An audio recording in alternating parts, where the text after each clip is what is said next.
which team is the most likely to have a bit of a meltdown within the top 9 if we were to see this change. I still think it's the Bulldogs. It appears there is some separation, which is not good because we want an even competition. The only concern I have is because it's the bye round, we've got no idea how it's going to look like until after next week. Yeah. So Collingwood could be 10 points clear of second, which would be a huge gap.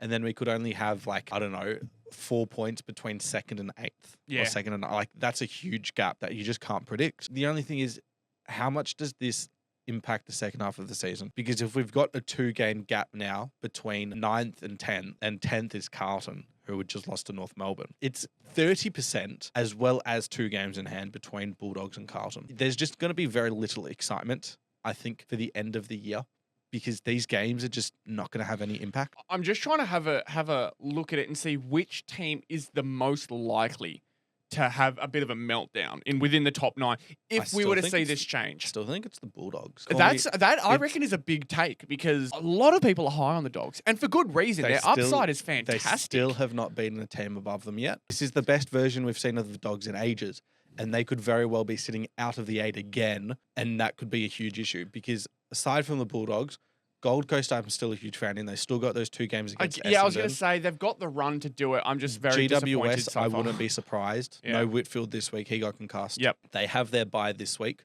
I believe. Are Freo safe? Freo, no, they're not safe because we've seen that they have really good patches and also really poor patches. Yeah, that's what I was going to They mention. play St Kilda this week. Could be a very interesting game. Hawthorn, without Will Day, I'm still not fully confident in them. Adelaide won't drop out, I don't believe. I think top 4, everyone in the top 4 right now won't leave Yeah. the top 8 at this rate. Yeah. So I'm confident in saying that at least, even despite Adelaide being the same wins Yeah. to all the way to 7.